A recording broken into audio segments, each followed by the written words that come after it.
prontamente Jesus, estendendo a mão, tomou e lhe disse: Homem de pequena fé, por que duvidastes? Subindo ambos para o barco, cessou o vento, e os que estavam no barco o adoraram, dizendo: verdadeiramente és Filho de Deus. Amém? Glória a Deus. A tradução que eu estou aqui é Almeida Revista Atualizada. Se o irmão puder colocar aí, se tiver, em nome de Jesus. Irmãos, é um texto, né, como eu iniciei aqui, que todos conhecem.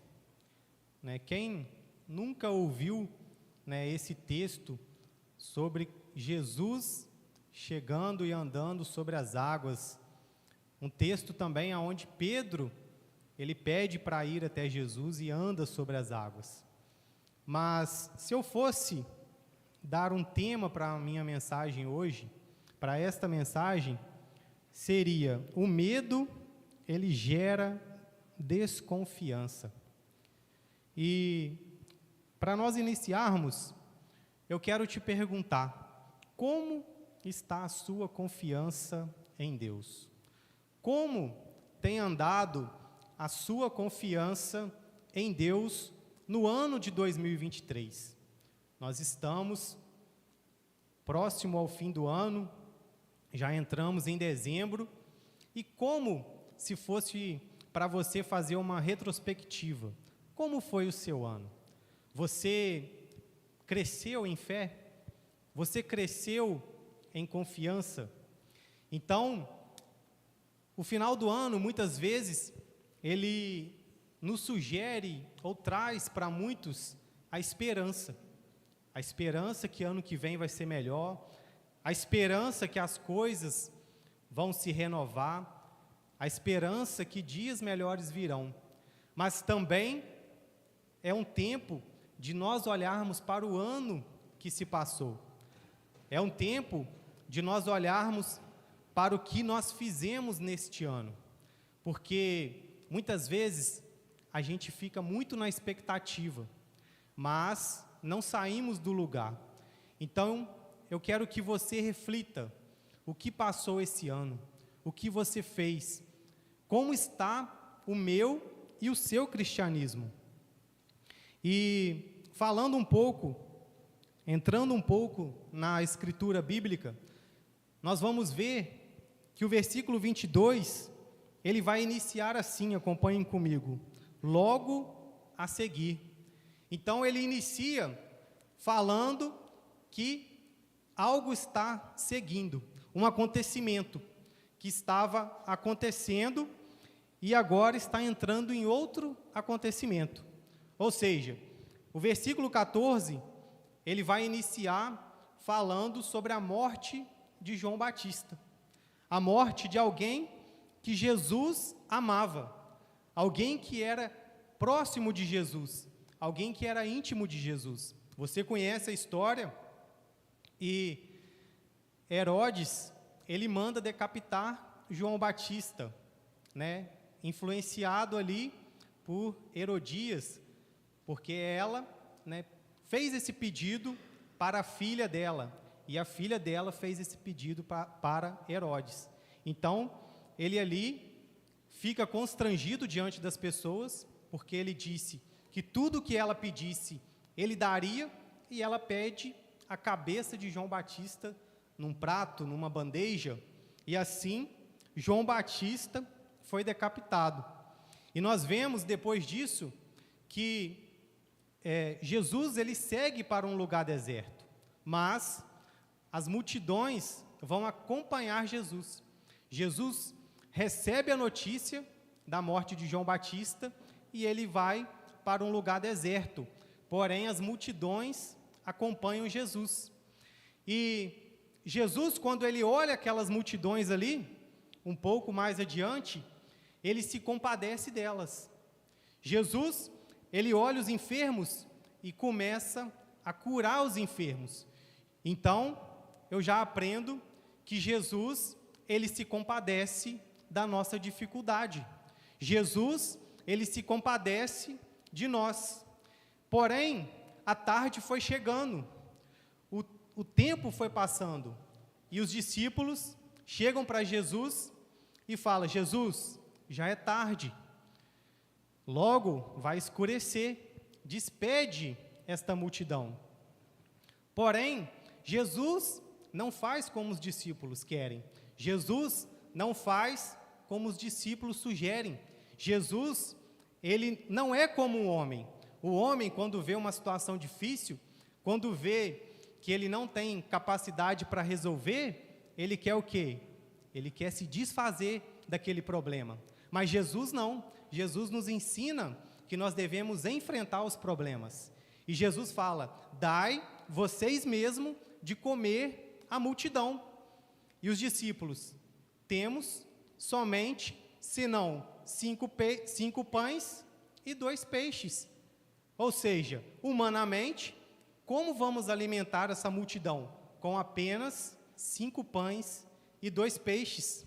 Mas o que vai fazer a diferença na nossa vida não é a quantidade que nós temos.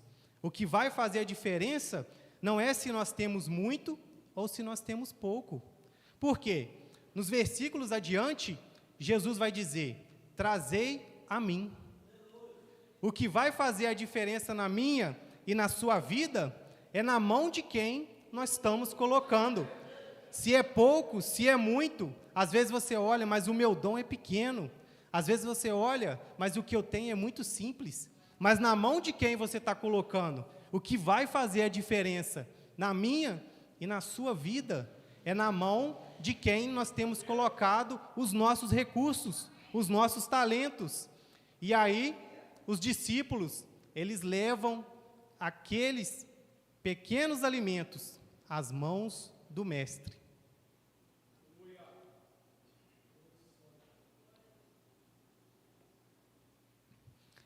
E o versículo 19 do capítulo 14, ele vai dizer: e tendo mandado que a multidão se assentasse sobre a relva, tomando os 5 pães e os 2 peixes, erguendo os olhos ao céu, os abençoou. O que vai fazer a diferença na minha e na sua vida é se o Senhor abençoar aquilo que nós temos. Se o Senhor abençoar, ainda que seja pouco, vai multiplicar. Ainda que seja pouco, não vai faltar. Ainda que seja pouco, mas o Senhor vai fazer prosperar e não vai faltar, porque o pouco com Deus é muito. E o versículo 20 vai dizer: todos comeram. Repete comigo: todos comeram. Quantos comeram? Todos. Não foi 1, não foi 2, não foi meia dúzia, não foi metade que se alimentaram. A Bíblia vai dizer que todos comeram. A Bíblia vai dizer que existiam somente homens, 5.000 homens, fora crianças e mulheres. Ou seja, Jesus, ele alimenta a todos, porque ele é quem abençoa, é ele que faz prosperar a minha e a sua vida, é ele que multiplica. E os que comeram foram cerca de 5.000 homens, além de mulheres e criança. E aí, logo a seguir, então depois desses acontecimentos, nós vamos ver o versículo 22 dizer: logo a seguir, compeliu Jesus os discípulos a embarcar e passar adiante dele para o outro lado, enquanto ele despedia as multidões. Olha que interessante, Jesus, ele se compadece da multidão, ele tem compaixão, e somente quando a multidão está alimentada, que Jesus deixa que ela vai seguir o seu caminho. Muitas vezes, na minha e na sua vida, pode ter situações que o homem não vai ter condição de te alimentar, que o homem não vai ter condição de te dar nada, que o homem vai querer te despedir. Mas Jesus, ele não vai te despedir de mãos vazias. Jesus, ele não vai te despedir sem te alimentar. Jesus, Ele não vai te despedir de qualquer jeito, porque Ele se compadece de mim e de você. E aí, enquanto Ele despedia as multidões, versículo 23, e despedidas as multidões, subiu ao monte, a fim de orar sozinho, e caindo a tarde, lá estava Ele, só. Aqui, eu posso aprender outra coisa. Muitas vezes, a gente fala que não temos tempo para orar. Muitas vezes, a gente fala que está cansado para orar. Muitas vezes, a gente fala que está sem força para orar. Mas Jesus é um exemplo. Por quê? João Batista tinha acabado de morrer. João Batista tinha acabado de ser decapitado. As multidões ali, Jesus curando todo dia. Imagina, mais de 5.000 homens, mulheres, crianças. Jesus despediu a multidão. Jesus fez milagres. E Jesus, no final do dia, Ele poderia falar assim: agora eu mereço um descanso. Agora o dia foi muito puxado. Mas Jesus, Ele foi para a oração. E nós muitas vezes estamos buscando os motivos porque nós não oramos, nós estamos dando as nossas desculpas, mas nós podemos ver aqui que o que está faltando é a prioridade. E a prioridade de Jesus era falar com Deus. Certa vez, Jesus, Ele vai ensinar também sobre a oração. O texto aqui vai dizer que Jesus estava orando só. E muitas vezes a gente vem para a oração e aqui a gente consegue orar, aqui a gente consegue clamar, mas chega no nosso quarto, a gente não tem força, chega na nossa casa, a gente não tem tempo. Eu falo de mim mesmo. Então, Jesus, Ele mostra o modelo de oração. A oração do Pai Nosso, que é o nosso modelo de oração, muitas vezes a gente não observa os versículos anteriores, aonde que Jesus vai dizer: quando orardes, entre para o teu quarto, e o teu Pai, que te vê em secreto, te recompensará. Então, não é que é errado orar a oração do Pai Nosso, mas o correto é nós orarmos uma oração sincera a Deus, uma oração na nossa intimidade com Deus. Então, Jesus, Ele estava não simplesmente ensinando, mas Ele dava o seu exemplo orando.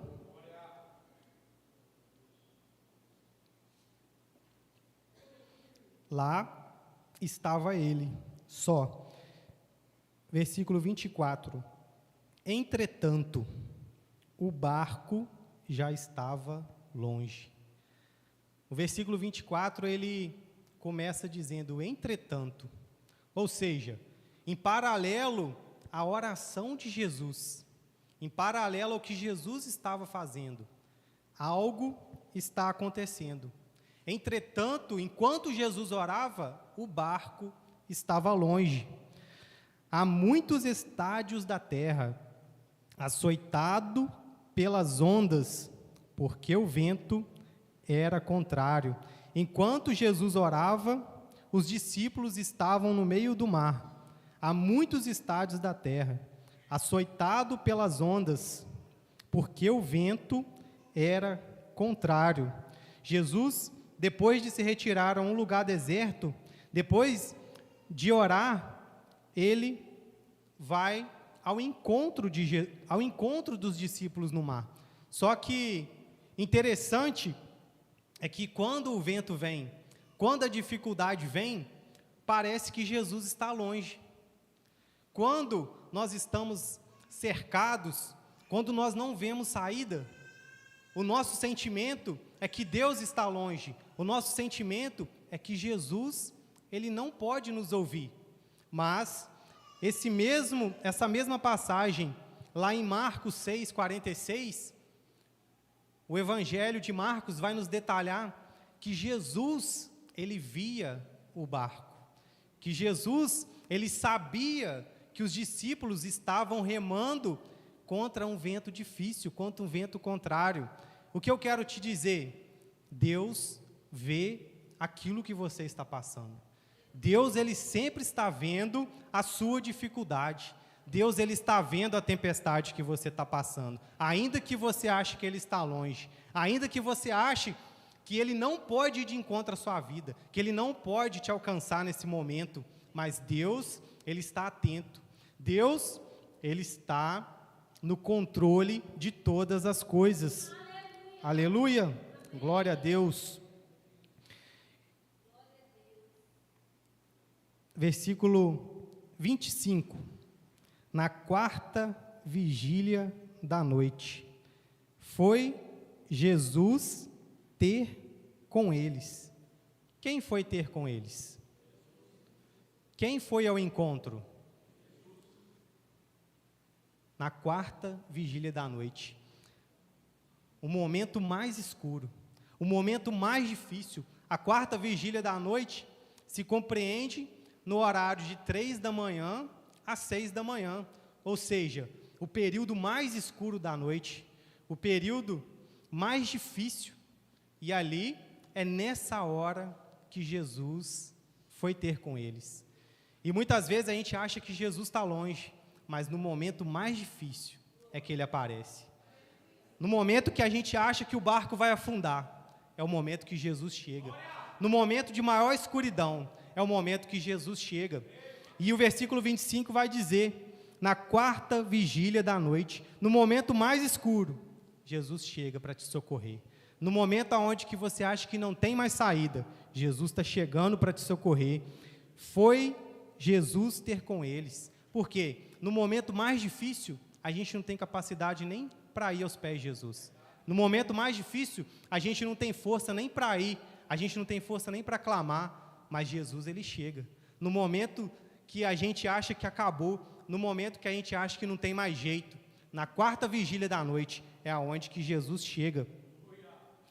Andando por sobre o mar. Sabe o problema que estava acontecendo com os discípulos? Foi falado aqui em uma das ministrações. Aquele problema que estava acontecendo, que estava cometendo aquele barco, é o problema que Jesus andava sobre ele. A Bíblia vai dizer que o barco era açoitado pelas ondas, e Jesus então ele está sobre o nosso problema. Jesus, ele está acima do nosso problema. Jesus, ele está no controle de todas as coisas. Porém, o que acontece conosco diante dos problemas, diante das tempestades da vida? Olha o que acontece. Versículo 26. E os discípulos, ao verem-no andando sobre as águas, ficaram aterrados e exclamaram: é um fantasma. E tomados de medo, gritavam.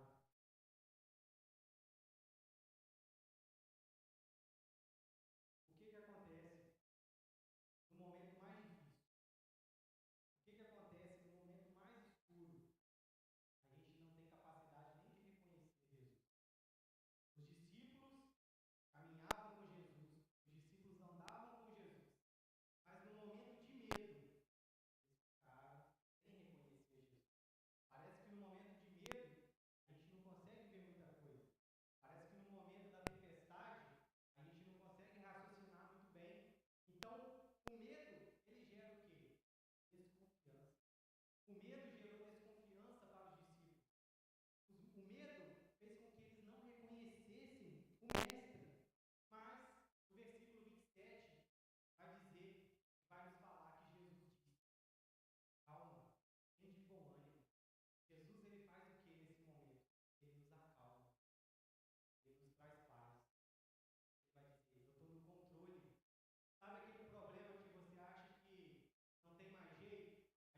Respondendo-lhe Pedro, disse: Se és tu, Senhor, manda-me ir ter contigo por sobre as águas.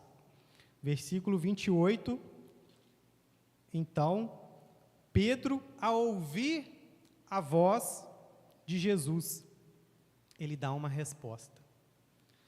Pedro, ao ouvir a voz de Jesus, ele dá uma resposta. E eu te pergunto, no ano de 2023, você deu alguma resposta à voz de Jesus? No ano de 2023, eu e você, como temos respondido ao chamado de Deus? Como temos respondido à voz do Senhor, quando Ele diz: tem de bom ânimo, não desanima, tem de bom ânimo, não tenha medo? Como nós temos respondido a essa voz? Eu acredito aqui que muitos discípulos estavam no barco, mas somente um respondeu à voz de Jesus. Somente um teve coragem para dizer e para responder e para dar uma resposta ao Senhor Jesus. E Jesus responde a Pedro e diz: vem. E Pedro, descendo do barco, andou por sobre as águas e foi ter com Jesus. Gente, isso aqui é muito lindo.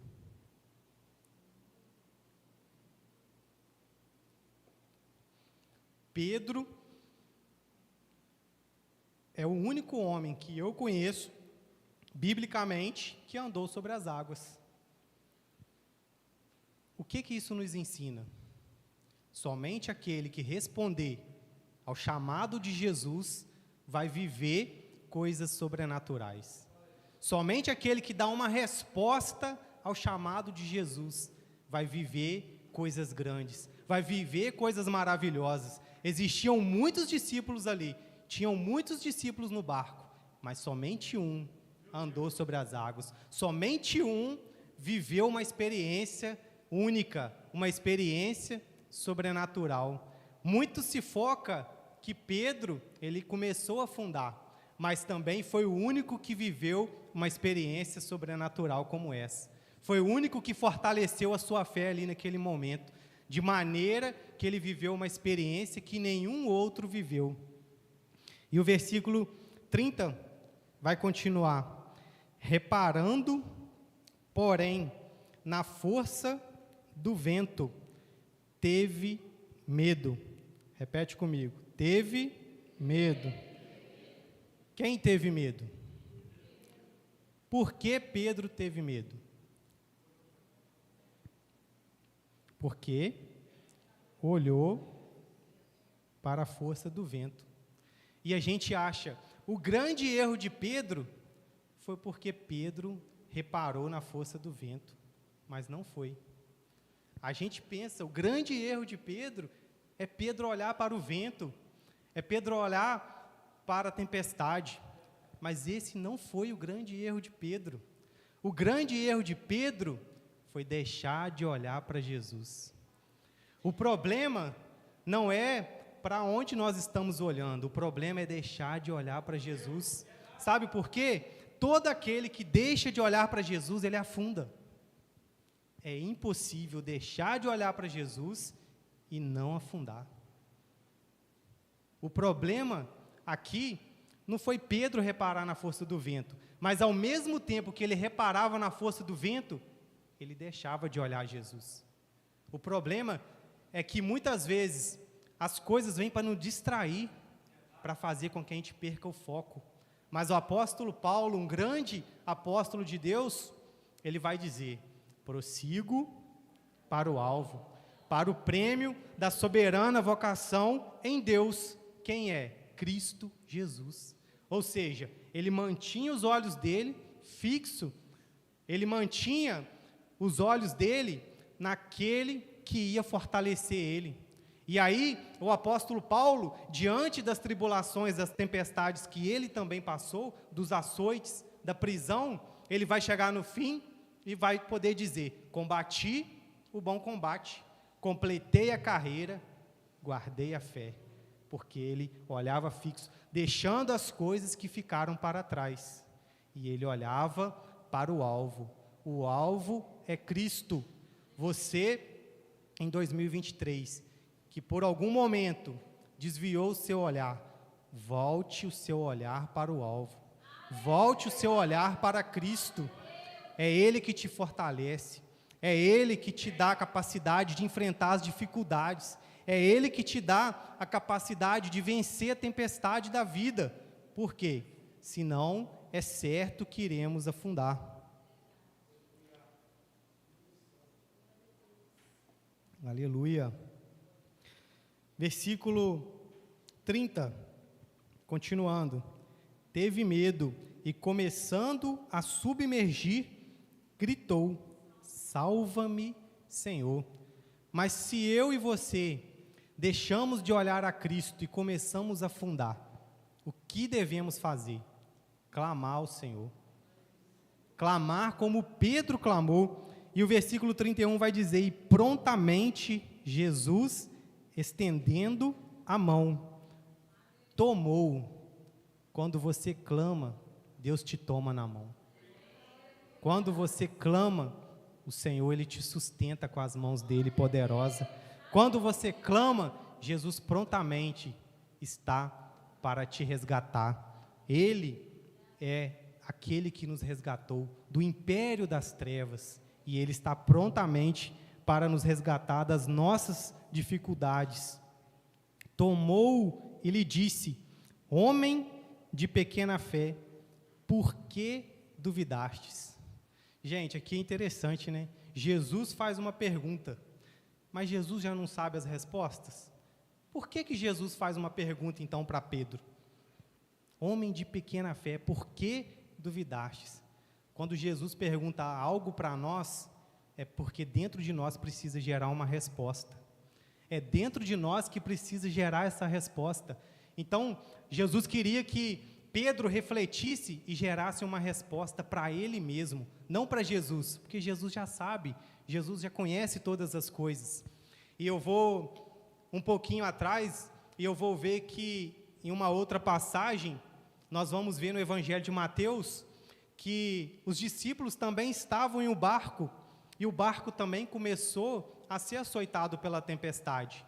Porém, Jesus, nesta outra passagem, com os discípulos, Jesus estava dormindo, e os discípulos vão lá e acordam a Jesus. Não importa que pereçamos, e Jesus se levanta e acalma o vento e a tempestade. Ou seja, Pedro provavelmente estava nesse momento, ou ficou sabendo desse momento. E Pedro, por que duvidou? Sendo que Jesus já tinha mostrado que ele podia acalmar o vento, Jesus já tinha mostrado que ele acalmava a tempestade. Mas era para mostrar para mim e para Pedro que, diante das situações, às vezes nós esquecemos do poder de Deus. Às vezes, diante do gigante, nós esquecemos da grandeza do nosso Deus.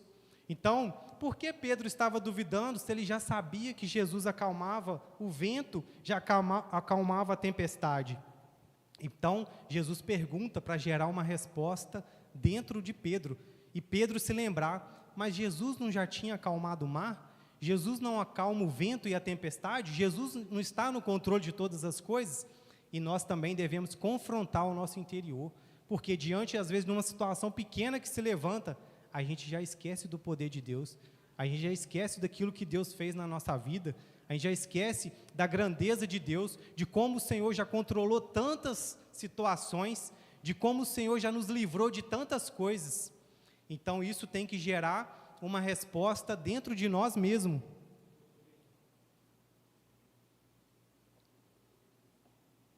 A água está acabando, né? Acho que é o lugar que eu tomo mais água é na igreja. Versículo 32. Subindo ambos para o barco, cessou o vento. Olha que interessante. Quando que o vento cessou? Quando eles subiram para o barco. Deixa eu te ensinar uma coisa. Não é porque Jesus chegou que a tempestade vai passar logo de cara. Não é porque Jesus, ele chegou ali e que as coisas vão ser do nosso jeito, que vai ser no nosso tempo, que a tempestade vai acabar. A tempestade, ela não acaba quando Jesus chega. Ela só acaba quando eles vão para o barco. Sabe, para mostrar para quê? Para mim, para você, que independente da tempestade, Ele está caminhando com a gente. Independente da luta, Ele está indo com a gente. Então, a tempestade não fazia diferença mais para Pedro, porque Jesus estava com ele. Jesus já tinha tomado ele na mão. Então, não fazia diferença se estava com tempestade ou sem tempestade, porque Jesus estava com ele.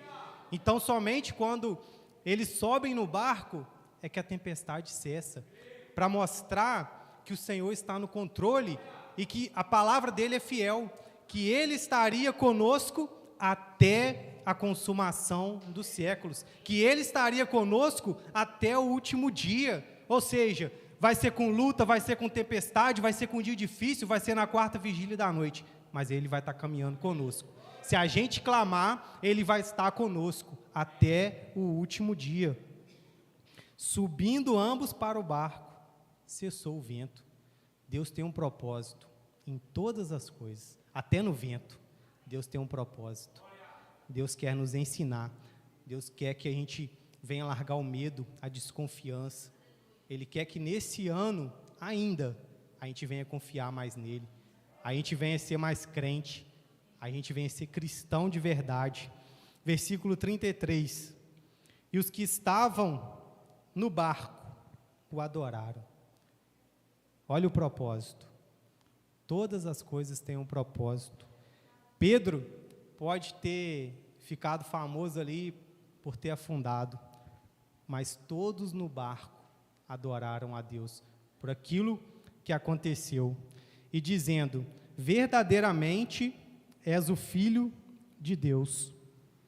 A tempestade não é para te destruir, é para te deixar mais forte, para te deixar mais confiante, para aumentar a sua fé, às vezes para nos provar, mas o socorro vem do Senhor.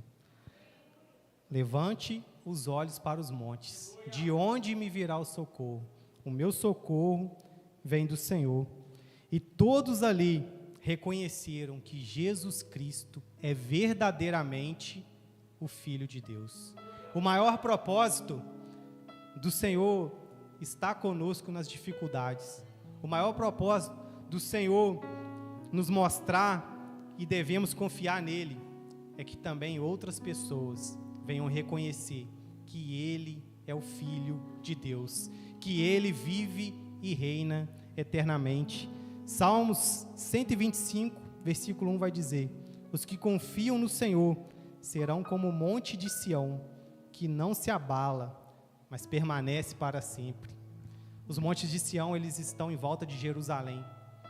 Trazendo isso, espiritualmente falando, quer dizer que aqueles que confiam em Deus vão ser como a nova Jerusalém celestial, eterna, que não se abala, independente da sua luta, independente do seu choro, independente daquilo que só você sabe, independente daquilo que você sente, independente se as pessoas te ignoram, independente se está difícil, mas aquele que confia no Senhor, ele não vai se abalar.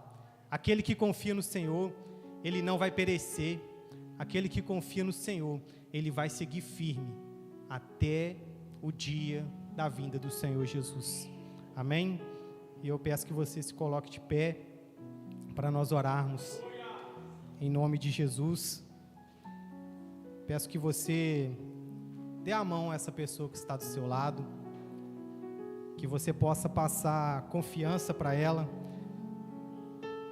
sabendo que o Senhor Jesus, Ele estará conosco todos os dias. Pai, obrigado, Jesus, por esta noite. Senhor, nós reconhecemos que somos pecadores, reconhecemos, ó Deus, que somos fracos, reconhecemos, meu Pai, que temos medo, reconhecemos, meu Pai, que às vezes achamos que não temos condições de ajudar o nosso próximo, de alimentar as multidões, mas sabemos que se o Senhor nos abençoar, Deus, nós iremos como os discípulos, repartindo o pão, nós iremos alimentar vidas, porque o milagre é com o Senhor. Nós só temos que levar aquilo que o Senhor tem colocado nas nossas mãos, ó Deus.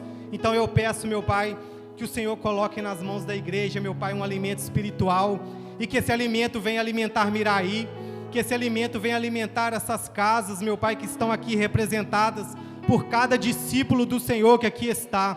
Nos ajuda, meu Pai, a não ter medo, nos ajuda, meu Pai, a crescer espiritualmente, nos ajuda, meu Pai, a glorificar o Teu nome, e que vidas, meu Pai, venham reconhecer que o Senhor é verdadeiramente o Filho de Deus. Nos ajuda, Deus, nessa hora. É assim que eu oro, meu Pai, e te agradeço em nome de Jesus. Amém.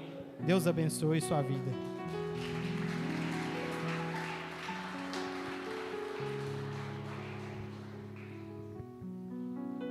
Glória a Deus. Amém, meus irmãos?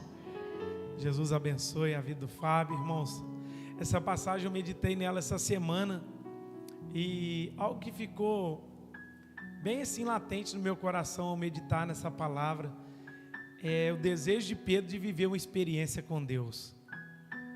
Sabe assim, isso é maravilhoso. Ninguém mais pediu para descer, só o Pedrão. E a gente vê que ele foi ousado, né? Não estou querendo acrescentar o que o Fábio pregou, não. Mas ele foi ousado em pedir essa experiência com Deus. E ficou bem forte no meu coração. Se nós desejarmos viver experiências com Deus, Deus nos dará experiências sobrenaturais.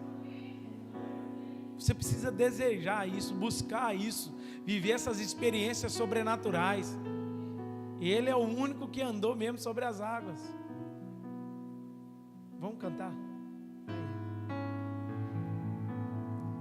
Me submergi a tua mão, me traz à tona pra respirar e me faz andar sobre as águas.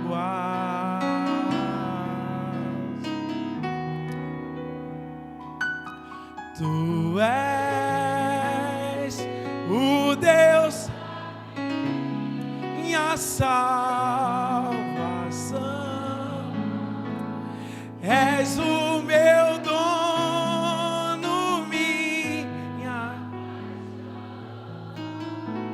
minha canção e o meu louvor. Cante aleluia.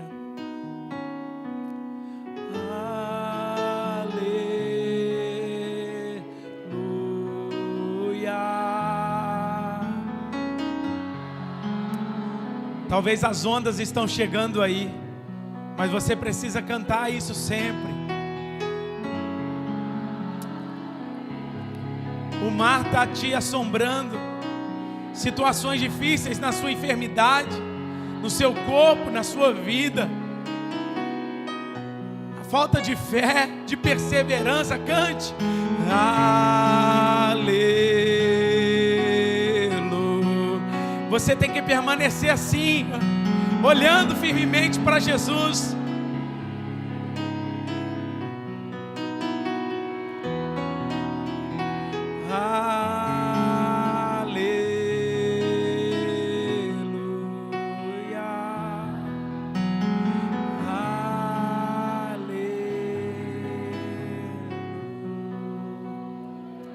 Fale para a pessoa que está do seu lado: Deus quer te dar experiências incríveis. Amém? Louvado seja Deus. Vai com essa palavra no seu coração. As ondas, vento, mas Jesus tomou Pedro pela mão. Glória a Deus. Irmãos, domingo pela manhã, como é de costume, nós sempre fazemos a consagração, manhã de consagração, porque à noite tem Santa Ceia, né? Mas domingo agora não tem consagração, continua a escola dominical normal. Por quê? Domingo à noite não teremos ceia, ok?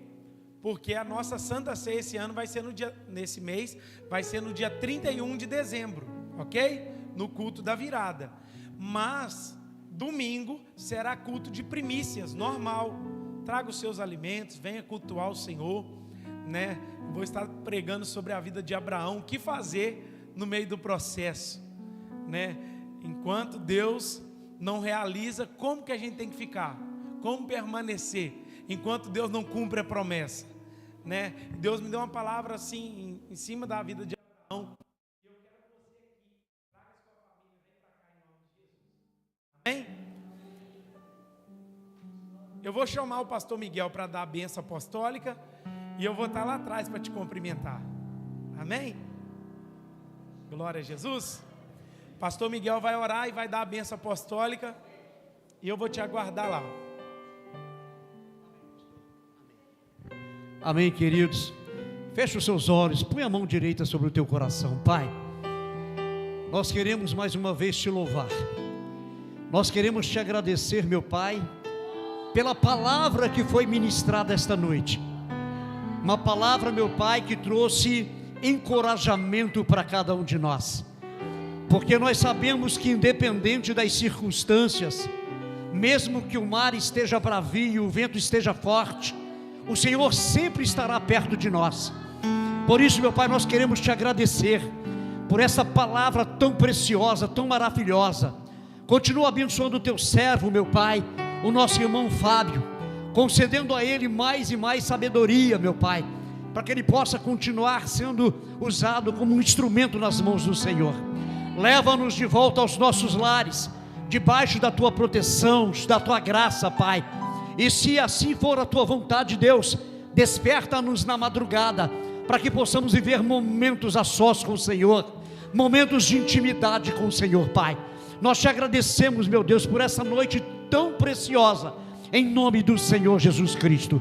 Agora, irmãos amados em Cristo, que o grande amor de Deus, a graça de nosso Senhor e Salvador Jesus Cristo, e as doces consolações e a comunhão do Espírito Santo seja com todos nós, com toda a igreja para todo sempre, e aquele que assim crê diga amém. Aquele que assim crê